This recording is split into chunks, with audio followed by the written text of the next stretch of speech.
it's Patrick from Patrick and Friends Music, and today we're going to learn our G major chord. Now, this is the first chord video you're checking out from us. Make sure you click the link above and check out our other chord videos because we're going to talk about a lot of the same stuff. So the first thing we're going to do with this G major chord is learn the fingering. Then we're going to learn some common problems you might face. And last, we're going to learn some strumming patterns to play on it. All right, let's get right to it. Let's zoom in and start learning our G major chord. Now that we're zoomed in, I want to mention we're going to learn one specific G major chord fingering.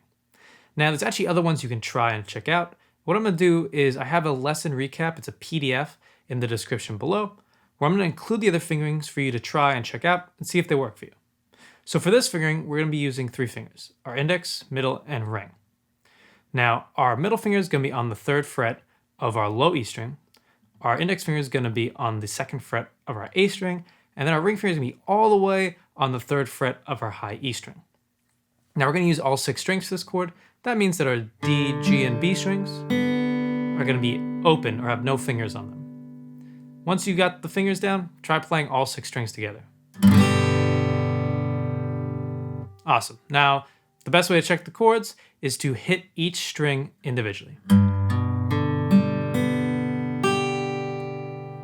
Now, if that sounds great, each note sounds good, you're ready to go. But there's probably some common problems you're going to face.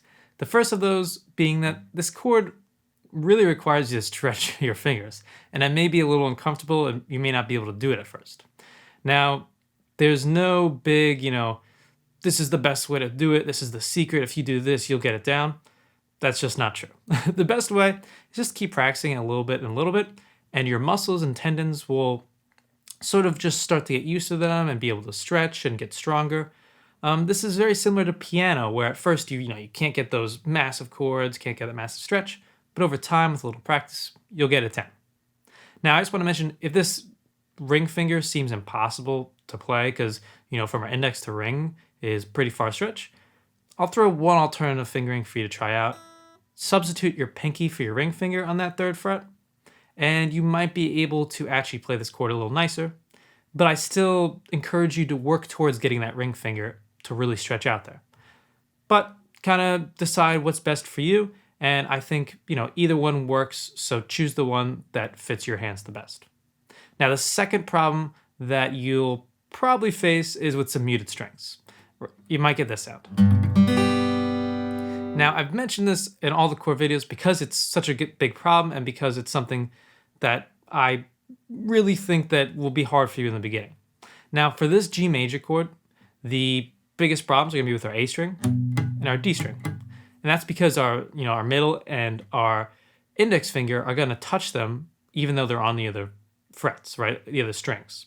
So the best way to overcome this, and I will drill this into you until you're sick of me saying it, is to curve your fingers and use your fingertips. See the difference? Curved fingers, flat fingers. All right.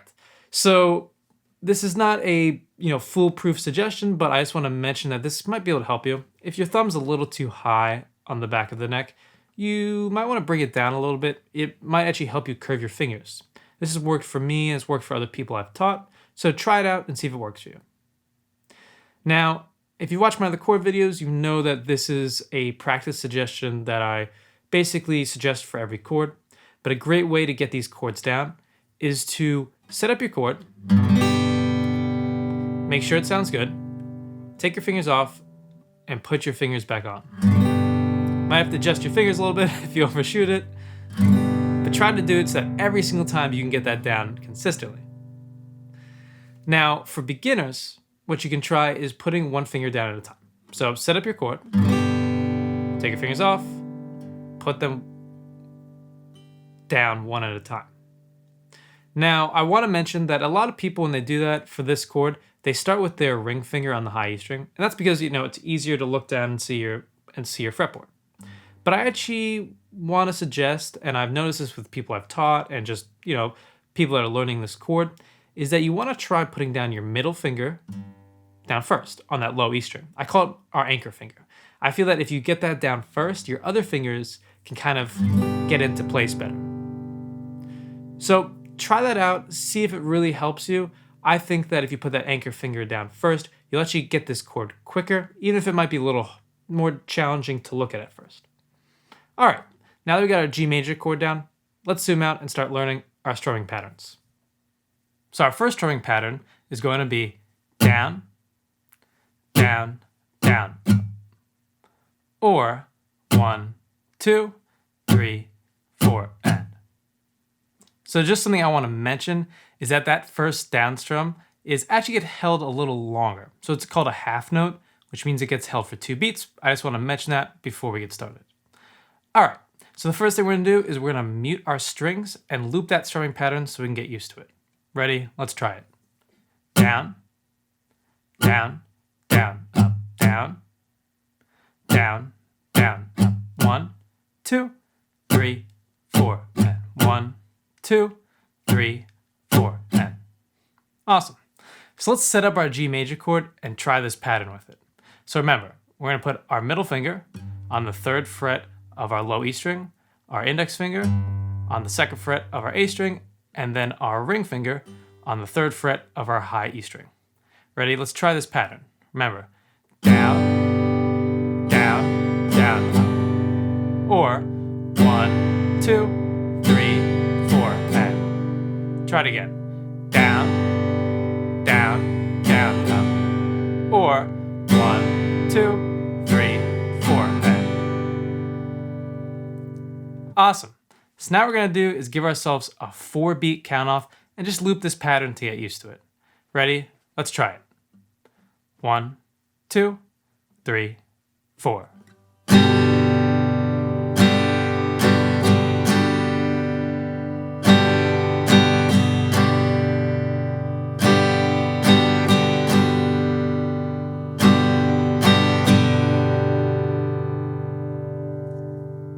Awesome.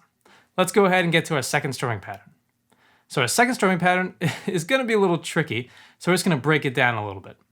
So just to show you, it's going to be down, up, down, up, down, up. Or 1 and 2, 3 and 4 and. All right, so let's break this down. For those of you that have a little rhythm knowledge, it'll really help you to kind of figure out these tricky parts.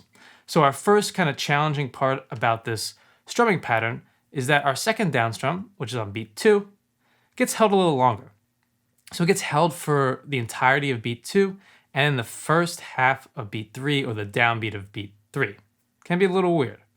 Then the next tricky part is our next up strum comes down on the end, because when the end of 3, and then goes directly into our down strum on beat 4. Last thing that you might kind of face when you're looping this pattern is our 4 end, our down up at the end, goes directly into our 1 end or the down up in the beginning. It might seem a little weird when you loop it because they might kind of go into each other, so just be aware of that. All right, so if you don't have a background in rhythm knowledge, you know that was really confusing to listen to.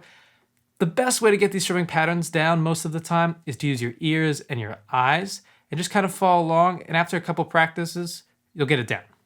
So what we're going to do is loop our strumming pattern with our muted strings just to get used to this pattern. Ready? Down, up, down, up, down, up, down, up, down, up, down, up, 1 and 2, 3 and 4, and 1 and 2, 3 and 4, and. Awesome. Let's set up our G major chord and try the pattern. All right, once you got it set up, let's go.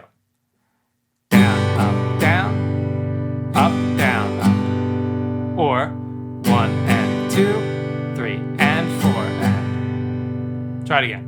Down, up, down, up, down, up. Or 1 and 2, 3 and 4, and. Awesome. So let's give ourselves a 4-beat count off and try looping this pattern. Ready? 1, 2, 3, 4.